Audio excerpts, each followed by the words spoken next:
It was the dawn of the third age of podcasting, 30 years after the series had launched. The Babylon podcast was a dream given form. Its goal, to discuss the place where humans and aliens could work out their differences peacefully. It's a port of call, home away from home for established fans, newbies, John, Blaine, and guests. Humans and aliens wrapped in 2,500,000 tons of spinning metal, all alone in the night. It could be a dangerous place. Wait, what? But it's our last, best hope for peace. This is the story of the last of the Babylon stations. The year is 2024. The name of the podcast is Babylon 5, 30 years later. Hello and welcome back to Babylon 5, 30 years later. This is the podcast that is going through every episode of the classic science fiction drama Babylon 5, 30 years after the episodes were released. My name is John Wilson, and I'm here to help you on this journey because, y'all, I've never seen this show before. I have never seen Babylon 5. Well, that's not true. I've seen every episode we've done so far, and I've seen the episode we're going to talk about today. But after that, I've never seen anything about Babylon 5 before. So it's been pretty great. And guiding me through this journey, holding my hand with his arm gently wrapped around my shoulders, helping me walk and miss all the steps, that have holes in them, is my good friend Blaine Dowler. Hello, Blaine. Hello, John. How are you doing? I'm doing all right, but I need to let you know that we're having a bit of a financial problem with the show, hosting costs and everything. And so I'm going to need you to start paying for that chair or get a smaller chair. Which would you like to do? Switch hosts?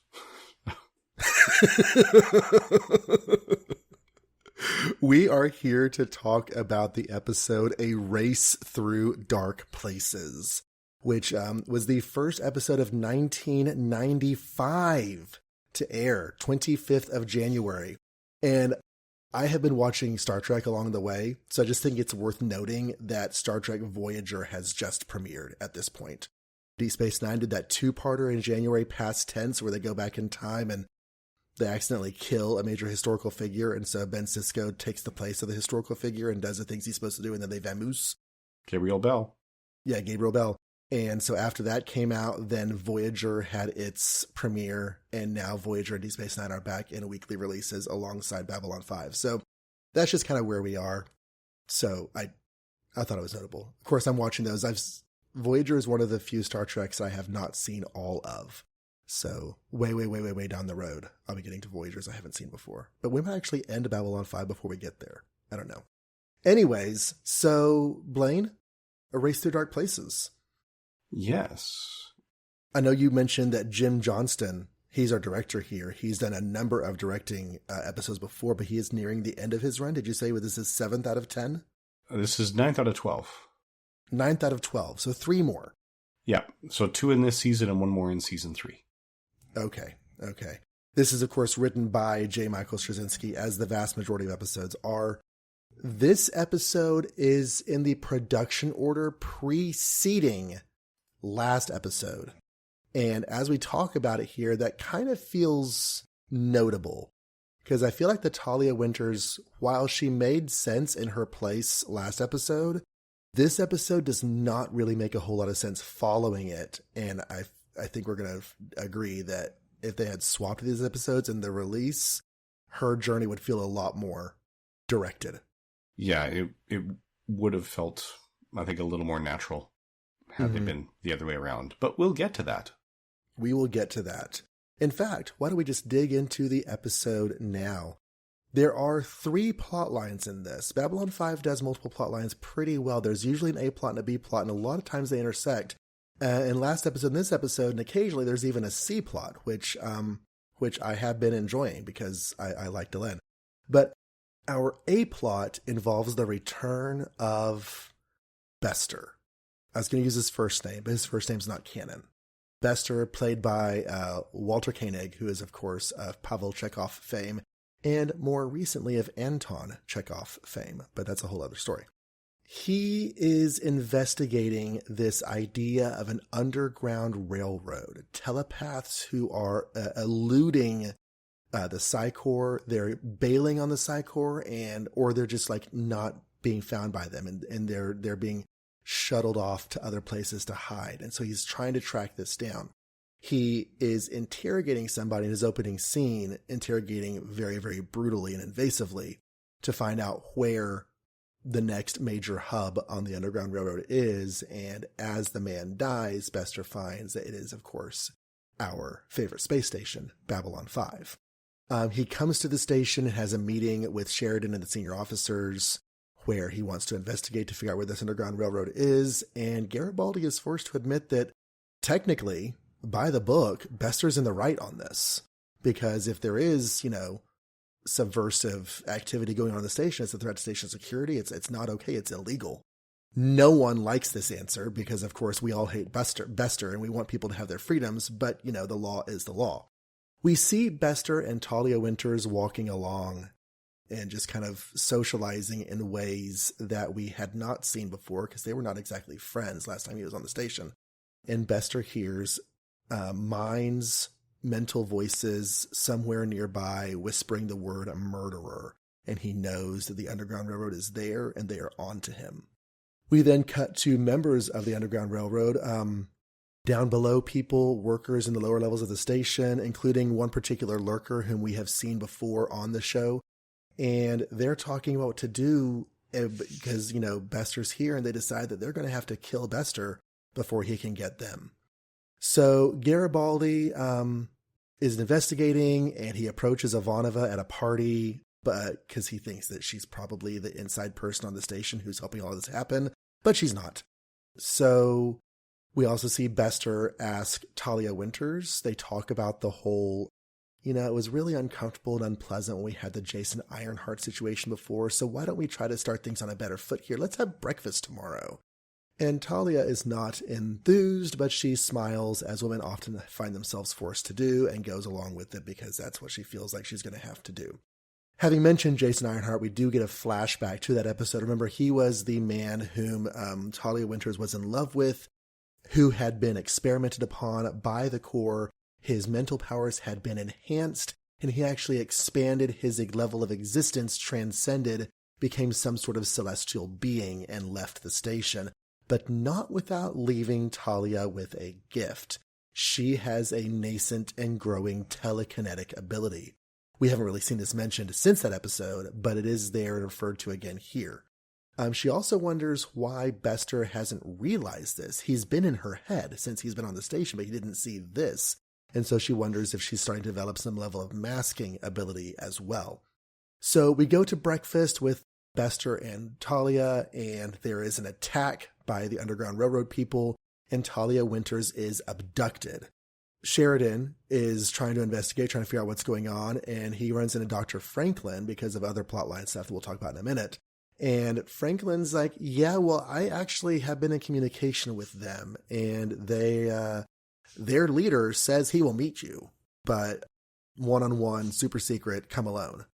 So Sheridan agrees to that. We see that Talia Winters, while having been abducted, is not exactly being held violently. She is being told about all of the atrocities that these people have witnessed and experienced in the Psi Corps. Things like forced breeding, involving, forced intercourse and that sort of thing. Things like being given the medicine that's supposed to take away your abilities, but then things going really badly after that. Lots of stuff that Talia may have heard of before. She's hearing it again now, and we as viewers are hearing a lot of it for the first time. So Sheridan goes to the meeting with the leader of the Underground Railroad, and turns out, dun dun dun, it's Dr. Franklin. And he's there with Talia Winters and the Underground Railroad people, and they want Sheridan to hear what's going on, because this is not what we thought it was. So they lay a trap for Bester, and he shows up, and all the Underground Railroad people, or at least enough people that we were able to pay to be on the scene at one time, they all gather their hands. There's a dropped line about how we're always supposed to wear gloves because you never want us to actually join hands and touch each other. Turns out their telepathy is increased by physical contact. So they basically form a telepathic net or node, or, something that's, stronger than one person together. And yet it's not enough, because Talia breaks the net says, "Bester, now!" And they immediately start opening fire on all of the Underground Railroad people, killing every one of them. And Bester leaves feeling like he's accomplished a job well done. Except not really. It's all in his mind. Because as they're holding hands, standing up to Bester's assault, Bester is given a fantasy reality and walks away thinking that these things have happened, whereas in reality, the Underground Railroad members are all safe. Sheridan agrees that the railroad members are allowed to leave. They can't have their activities on the station anymore, but he's not going to prosecute or press charges or anything because he understands their situation. The lurker, who has kind of been the point man for the Underground Railroad, has a one-on-one conversation with Talia Winters, telling her that she is special. They would not have been able to stand against Bester even altogether without her ability. She is the future. Whatever it is going on with her, it's important. As Bester and Winters part ways, because Bester thinks that he's done his job and he's leaving the station, we get a hint that he realizes he can't scan Winters as he leaves. He looks back at her and gives her a weird look. And this plotline ends with Talia Winters reaching out to Ivanova. They have been at odds over the course of the series because of Ivanova's interaction with Psychor and Talia's involvement in Psychor. So she takes off her Psychor badge and they sit down to have a heart-to-heart talk. So that's the A plot. Lots of really big stuff with the Psychor, lots of important things that we're going to talk about. But before we get to it, there is a B plot. The B plot is that the two main officers of the station, Captain Sheridan and Commander Ivanova, their quarters are too big. And because of budget cuts and such, I forget the name of the military. Yeah, it's Earth Force, I believe. And Earth Dome is the command center. Yeah, so Earth Force wants them to start paying for their rooms. It's a small surcharge. It's 35 credits a week, which we're led to believe is not very much. But Sheridan is opposed to the entire principle of the thing. He's an officer. He's out there on the front lines. He's doing all this stuff, and they want to charge him rent for his room? No, gosh darn it, there's no way. So he grouses and grumbles. And he's talking to Dr. Franklin about it. Franklin's like, "Hey, you want a spare cot in my office?" He's like, "How'd you get a spare cot?" "I got it because of medical reasons." And since they're not paying rent, Garibaldi is forced to seal their quarters. Sheridan comes home from one of the other events and tries to get in, and he can't get in. And Ivanova's like, "Yeah, I was just about to go rent a room." He's like, No. There's no way we're giving in at this point. I've got an idea. And so they bunk in his office. She is curled up on the couch. Sheridan is leaning back in his office chair recliner, telling really bad jokes, and Ivanova is not happy, but she is doing her duty of obeying her commander. So finally what happens is that Sheridan decides to just reallocate funds. So he takes some money from one part of their budget, with the more, I think, armed readiness part of their budget, and feeds it into their rooms. Yeah, they were asked to spend 30 credits a week for their quarters, and he funneled 60 credits from the Combat Readiness Fund. Yes, so 30 for him and 30 for Ivanova. So he's basically taking from one hand to pay the other hand, which is what a lot of governmental bureaucracy budgeting does anyway. He's just doing it, and Ivanova loves the irony of making the Earth Force pay for itself. So there is a C-plot continuing Delenne's investigation of her humanity. She wants to explore interpersonal human relationships, and so she asks Commander Sheridan to dinner. I was going to say on a date. They don't call it a date, but it feels very much like a date. They go to dinner in the restaurant, one of the nicer restaurants on the station. She arrives in a very elegant dress. Very eye-catching, so much so that Sheridan has to tell another guy to put his eyes back in his head. He's obviously flustered, but they end up talking a lot and having a really good time.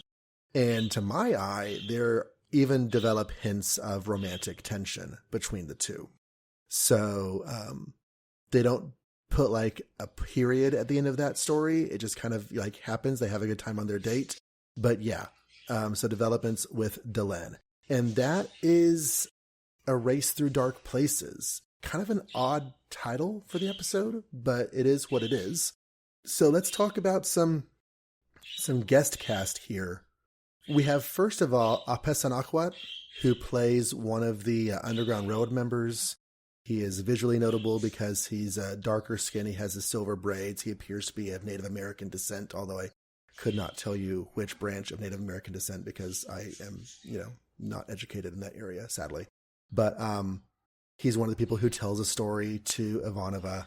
And he has been in Wind River, Ray Donovan. He was in several episodes of Walker, Texas Ranger.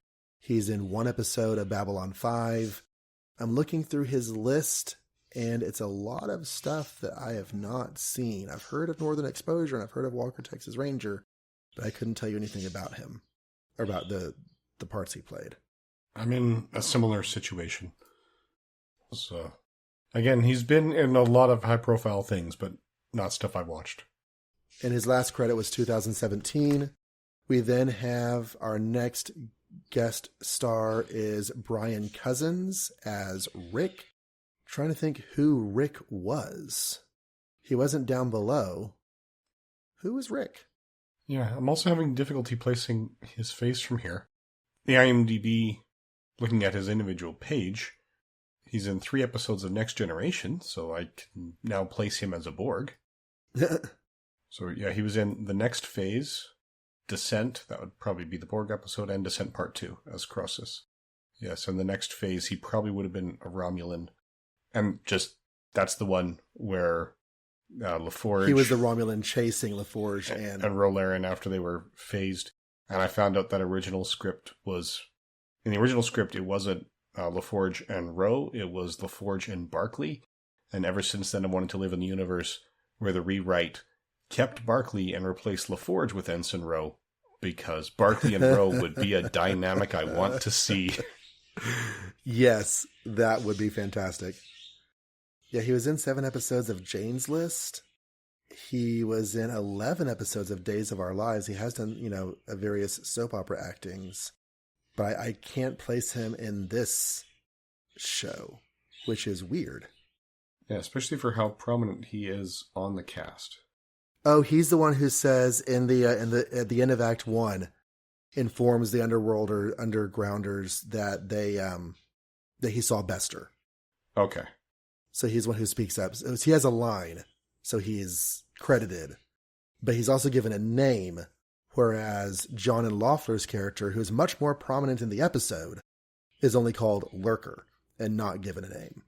John and Loeffler he's visually notable, and basically, like I said earlier, he is the point man for the Underground Railroad movement throughout the episode. He's the one who does the most of the conversation with Talia Winters.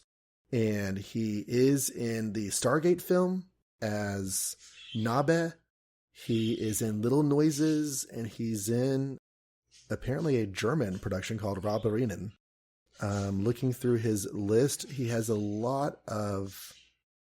few credits that are not English credits. So he evidently acts on both sides of the ocean, but his actual number of credits is not that extensive.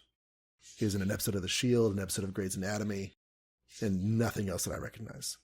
But this is his second appearance in this show. We should mention that he was back in the episode Chrysalis, where Garibaldi is having to investigate, and he has to go down below to find out, because he's trying to figure out who killed or who's smuggling. It leads to the guy in his security staff turning out to be bad.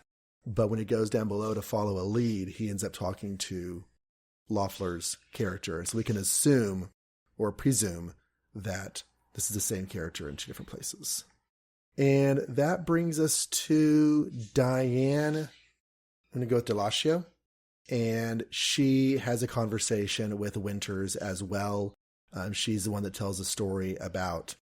And we had hints of this concept last episode when we talked about how Talia Winters was paired with her husband. They were both strong telepaths, and so genetically they should produce a strong telepath. And so this woman's character, Delatio's character, was a P11. She was paired with another P11. She did not like the pairing. so she did not go through with it. But then late at night, she was woken and drugged and impregnated, essentially, and forced to have a baby with this other guy. And whenever she had the baby, they took the baby. So the implication is that somewhere out there, there's another telepath that could be even stronger than, his parents or their parents. And we're just kind of left with that atrocity. She was in Star Trek Enterprise as Rhiann in the episode Civilization, but I do not remember individual Enterprise episodes very well at all. I'm pretty sure that's the one where they found an advanced power source hidden underneath a building in a otherwise primitive civilization, so they had to go in. That's like 17 episodes, dude. Yeah.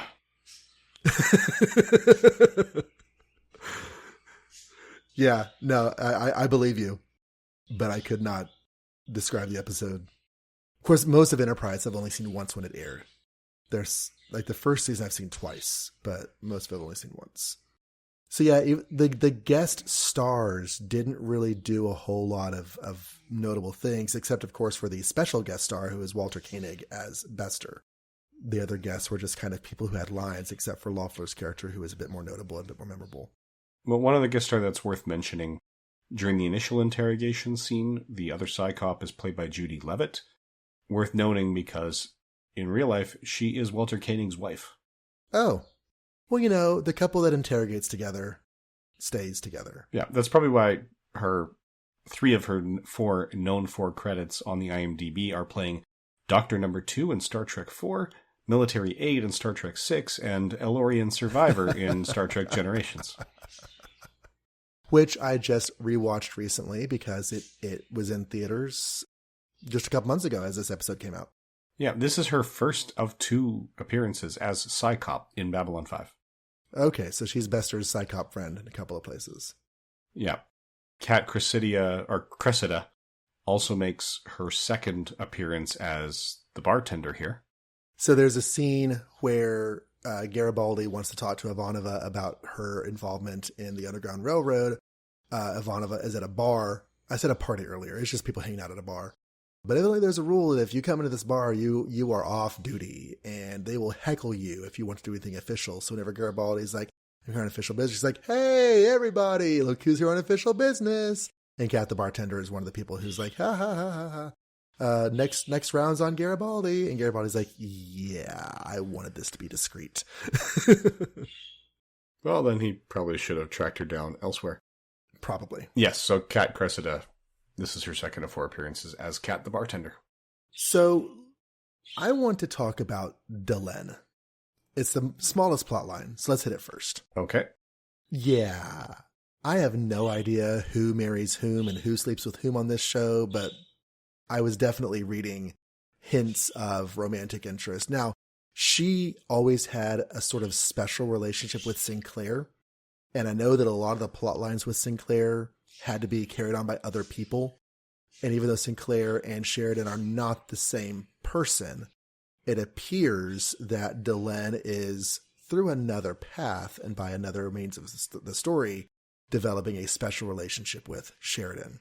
And I feel like that special relationship is going to go romantic directions because of her newfound humanity. No idea if that's true or not, but that's my thoughts.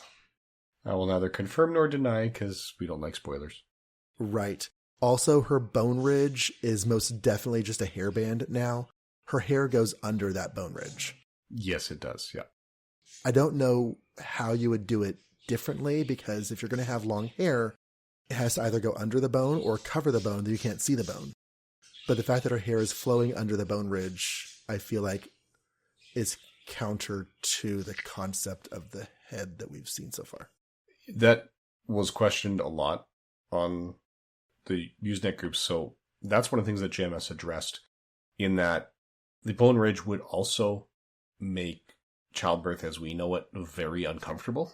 So the official answer is that the bone ridge is exterior to the skin in all Minbari, and it starts growing after birth from behind the ears and eventually meets and connects typically by the time they are 3 or 4 years old. I think I forget the specific age, but it was chosen to line up with flashbacks to the childhood of a Minbar that we're going to see down the road. That part makes total sense that, because we all have physical characteristics that grow and change after our birth. So the idea that the bone ridges would be minimal when the child is born, it would grow over time, that makes complete sense. Why it is basically a rainbow on the back of her head that she can stuff her hair through, that feels weird. Yeah, that's a common reaction, but yeah, it's I suspect it's just looking at it going, this is the way to make the makeup look the best.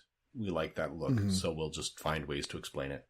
The other point, he mentioned the episode title, and he specifically addressed it because people were asking about the meaning of the title of this particular episode. So what he posted on February 9th, 1995 was, I always have to have a title before I begin writing, since the title always influences the feel of the show. I try to design one that is literary or refers to a literary influence. It should have a certain rhythm and avoid coming at the subject of the episode too dead on. For instance, one could call the recent Psychop episode with Bester Capture or Chase. But I wanted it to be evocative, to conjure up the image of people slipping through the shadows, pursued by others, and to continue this season's trend toward titles that indicate a coming night. Hence, a race through dark places. All right.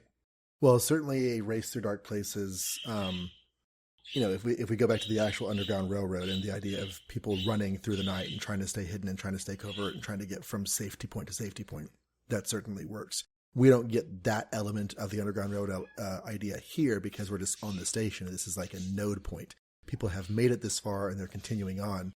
But certainly the idea they had to race through dark places to get here and will have to continue doing so is part of the concept. We need to talk about Talia. Yeah. So whenever we watched last episode, I felt like, okay, she's been kind of hit or miss on her Psy-Core role. And especially with the stuff with Jason Ironheart had brought some, questioning things about the Psy-Core up in her mind. So when we saw last episode and how she wasn't that thrilled about the Psy-Core, especially in the context of her ex-husband, that all felt, to me, natural. Then we come here, and she is very core positive. And at first I was like, maybe she was just putting up a front in front of Bester. But then she is super core positive in front of the Underground Railroad people until they start telling her of the atrocities. But last episode, there was even her ex-husband is like, being a member of the thing that you hate, which that line makes a lot more sense after this episode. It does. And in fact, the first time through Soulmates, that line kind of rubbed me the wrong way because, well, she hasn't treated Psy-Core as perfect. She has been mostly positive to it and has covered things up for them that they've done. Like, going through the guy's past, the people that modified him when we had that soldier who was reprogrammed to become a weapon at the point of death. She lies about not recognizing anything when in fact she knew it was a Psy-Core experiment. Mm-hmm. So yeah, I do think airing these two in the production order would have made more sense from Talia's perspective. The question then becomes, how do we schedule that break? So as it was, because there's a break between these, we end on Soulmates, which is that strong comedic episode in the middle of December, and then we come back to this in late January. So I don't know if this would have been a great cliffhanger, but then again, we're talking P10 scheduling. And P10 doesn't mind weak departures, it prefers strong openers. Yeah. And this is definitely a strong opener. But a lot of more traditional American network stuff prefers strong enders. And if the opener is a little bit middling, that's fine. But yeah. Yeah. Maybe if it was up to me, I'd have had that spider in the web when this is the one where she covered up for the Psy-Core at the end. I would have had that be the break point on December 7th. And then instead of coming back on January 25th, come back on the 18th with a race through dark places, then hit Soulmates before episode 9. Right. And that gives you a breather between two heavy episodes. Because I haven't seen The Coming of Shadows, but I can guess from the title that it's going to be a big deal. Yeah, we do know it's the big deal. That's also the overall season title. So right. We haven't seen any hints of Talia's telekinesis since the Ironheart episode. I kind of wish they had, found some way to work that into her storyline.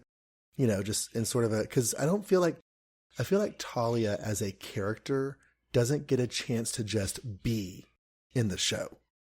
Everything she does is related to the fact that she's Psychor, related to the fact that she's a telepath. Ivanova gets to exist and just be a person. So does Garibaldi. So does Sheridan. So does Franklin. But we never see Talia just existing and doing stuff that's unrelated to the plot. Yeah. And so if we saw more of that, then we could have, along the way, tiny conversations about what does this mean and what am I doing with it kind of thing. Instead, it's like an entire season since we saw that. That's true. And for a lot of that, to see what people do in the off time, we usually see what they're doing with friends. And part of the whole Psychor idea here is Talia doesn't really have friends outside the Corps. Until maybe after this episode where she and Ivanova seem to strike a chord. Yeah, their relationship has definitely shifted since the first time we saw them. Mm-hmm.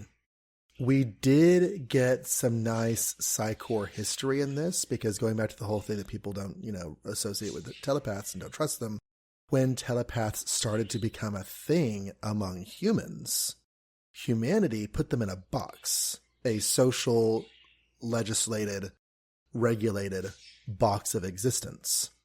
And in theory, it was to control and contain them and yet they took that structure and developed it and empowered it. And now we have this really fearsome organization known as the Psychor that, sure, you've contained us, but now we are powerful within this container. And they're basically a threat to other people's existence. Mm-hmm. And I thought that was a really interesting backstory. Yeah, it is. And we'll see more implications of that as we go. I forget what he said, but one of the storytellers did mention taking the treatments to erase his talent. But there was a but to that story, and I forget now what it was. That person, it was his brother, had kept speaking out against the Psychor even on the sleepers until one day when the Psychor came to administer the sleepers and he just died. That's right. They didn't give him the sleepers, they gave him death. But that goes back to the idea from last episode of it is possible to erase your talent, which was news to Talia then. So that's like the one element that does fit the sequence. Or if it were played the other way, we could take it as Talia has heard of this as being possible, but wasn't sure if she really believed it. And now her ex-husband is like, yes, it's true, there's a cure. Well, Ivanova, her mother was on the sleepers too. So they know that's the alternative to joining the Psychor. But that's always an inhibitor, and you need the weekly doses to keep that ability inhibited. I gotcha. Okay, so they're talking about the repressor and inhibitor, whereas the ex-husband was talking about an erasure. Okay, I conflated those. Yeah, so it's the temporary versus permanent thing, and it was the permanent that was news to her, as opposed to the temporary agent with serious side effects. I liked Bester in this. I felt he played slimy bad guy really well. I felt there were more aspects and facets to his character portrayal in this than there were in his previous episode. He was a bit more one note in that, which is not to discredit Koenig as a performer, but that's just the way the character was given to us.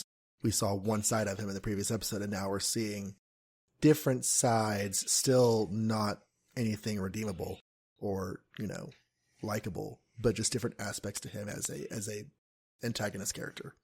Mm-hmm. Yes, and we see him, talking about spending time with his daughter at Syria Planum, which is tying back to that secret base that Garibaldi wasn't supposed to know about back in Voice in the Wilderness. I guess my last note is Dr. Franklin, his involvement in this. It feels very in keeping with his character, because we have seen him make choices that are at the expense of his career, at the expense of his political standing, because it's what he sees as the morally right or medically right or ethically right thing to do. But it does feel a bit out of nowhere. There's nothing in the story to hint at his involvement. There's nothing in previous episodes to hint at this, which, that part's not necessary, but they do it sometimes. It's just like all of a sudden he's the one who's there. And at the end of the episode, because the plight of the Underground Railroad people is so sympathetic, Sheridan washes his hands of the whole thing, and Franklin gets a free pass. And I feel like while I like the fact that he was not demonized or criminalized for doing this, I feel like in the world, there should have been some sort of ramification or some sort of consequence for that fact that he made very illegal choices in this episode. He did. There was a little bit, like he said, the clinic he'd set up down below, which I think was just as illegal, that we saw in season 1. That was the precursor to this. Right. They do connect those narratively, yeah. We didn't find that out until this week, but he says, the reason he did that was to set up a way to process people without paperwork, just to keep this going. As we said, we've seen this lurker before, so the hints were there, but they were only visible as hints in retrospect. Right. That's one of the things that JMS likes to do with his foreshadowing. Give it an immediate purpose as well as a future purpose, so it doesn't feel like foreshadowing, and you only see that that's why it was there when you go back and look at it again in the future, after you see what it's building to. Sometimes it could be a little too subtle. Yeah, I think it needed more weight to the connection in this, because, yes, he does have that line, but it goes by very quickly, and it doesn't feel connected. Yeah, I think the first hint we have is when Franklin comes to Sheridan and says, the leader is trying to contact you through me, come alone. Right? It wasn't some random lurker in a hallway speaking from shadows or anything like that. It was Franklin. So that was kind of the first hint that he was involved. I think to your point, it would have felt a little more natural if we had at least seen enough or something in Garibaldi's investigation to start pointing to Franklin. Because Garibaldi did say they can't do this without an insider. So we know there's a high-ranking insider. Ivanova says it's not her. Garibaldi probably wouldn't be going after her if it was him. So that really leaves Sheridan and Franklin. Franklin is it, but yeah, it's more... That really feels more like the kind of thing that's only a clue because we have a limited list of suspects. It's like the 15-minute mystery radio dramas from the golden age of radio. The 30-minute ones or the long-term serialized ones, you could have some really complex mysteries. A lot of the 15-minute ones, you know who the suspect is because there's only 2 characters introduced and one's the victim. You could get to Franklin that way, but it doesn't feel like it's real in a fully realized world where maybe there's 20 characters at that level and Franklin is just the one that we see. So that could have been handled better, although oddly in JMS's notes, the part that he has issues with, he found that the ending was just a little too easy. And he had the opposite reaction to Talia's abilities. He didn't want to use them this much too soon. He thought it should have been a slower build. So he decides to table them for a little while because where it's relevant to the story is not immediate. Gotcha. Okay. So I think it's just one of those things that it's easy to forget is even a thing. And so to have it mentioned or used or commented upon or something somehow along the way between the Ironheart episode and now, just, to have us remember this still in play. Because whenever she does the whole coin against the wall thing, I'm like, oh yeah, that's a thing. I have not thought about that being a thing since it was, first made a thing. Yeah, if we'd seen more time of her alone and, again, working with the coin to practice precision and refine those skills, just the odd moments here and there saying, oh yeah, she's got this ability and she's getting better at it. Right. That's all it would take is 5 or 6 seconds each time she appears. When she's alone, she does that. But then we have to get her alone, and we don't see much of that with Talia. We don't see her alone. So yeah, I think that's everything I had on this. It was a really, really strong episode. I really liked it. I thought that Andrea Thompson, I said last time, I think she's really come into her own as a character, as a performer of this character, and I really enjoyed what she brought to the table this time. So that takes us to the Last Best Hope. So Last Best Hope is a part of the episode where we pick a character or a character moment that stands out as a takeaway for the episode. And so, Blaine, what is your last best hope for peace here? First time viewer, it would be the interaction between Garibaldi and Ivanova in the bar. Because that Ivanova was the top of my list of suspects too, and when he goes to her, finds out no, and we get more protocols of this bar where you mention work you're buying around. That really worked second time through. It was Ivanova's last scene, because now I know where that's going. Okay, so yeah, that relationship connection did feel important, and it's important. I'm going to go with Talia as a person in this. And I'm just going to forget the whole out of order thing and just kind of take her developments as a Psycor person between last episode and this and lump it all together. The fact that she is on a journey with her relationship with her abilities and her place in society as a Psycor member, that's, metamorphosing. And again, since I dogged on the actor so much earlier in our podcast, I just want to reiterate that I really am seeing a lot more of a performance that I can enjoy and believe. And that's a credit to the actor's growing acting chops. So I'm just going to give my last best hope hat to Andrea Thompson and Talia Winters. So with that being said, let's move over to giving form to the dream. Because there were definitely some portents with Bester in this, although I was sad to see he did not say "be seeing you" in this episode. That should have been something he just always did, but be that as it may. Yeah, so with this, Bester was fooled on his way out. So, should he ever find that out, he may not react well. Franklin was running this underground railroad and nobody had any idea. So that is important to note down the road. And without getting into specifics, you did point out that this is a turning point in two of the interpersonal relationships on the station. So both the Sheridan-Delenn relationship is now heading in a different direction, and the Talia-Ivanova relationship is heading in a different direction than they had been. That's good to know. Yeah, the stuff with Delenn and Sheridan, it feels organic to the characters. Part of that is artificial because we saw emotional beats with Sinclair that are just kind of folding over here in new ways, but still similar emotional tones. So, but yeah, it's nice to see those characters growing and changing. Anything else for our portents, signs and portents? Giving form to the dream,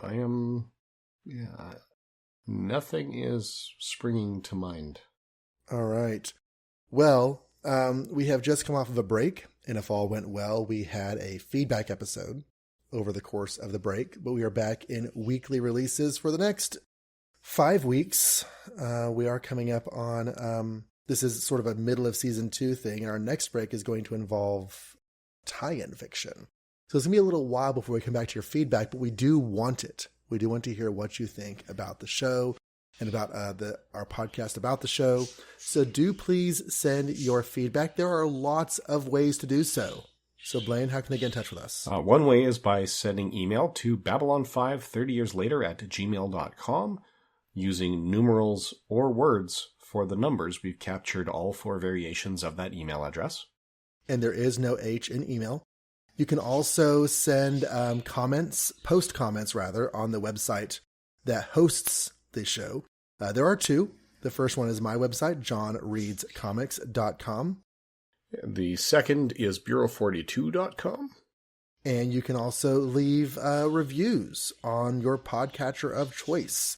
We will thank you for them on the air if we know that they're there. So if you're on Apple Podcasts, well, we're going to check that anyway. But if you're on another podcatcher besides Apple Podcasts and it lets you leave reviews, they don't all let you do it. But if they let you, then please let us know that you have done so if you would like us to acknowledge you on the air, because we want to say thank you, and we will do so if you just tell us that you've left a review. Yes, you could also leave comments on the YouTube cross posts that are happening automatically. We will be happy to review and we'll read those. And that takes us to our next time on an episode of Babylon 5, 30 years later. We will be back next week, hopefully, if all plays as it should, with a special guest to look at the coming of shadows.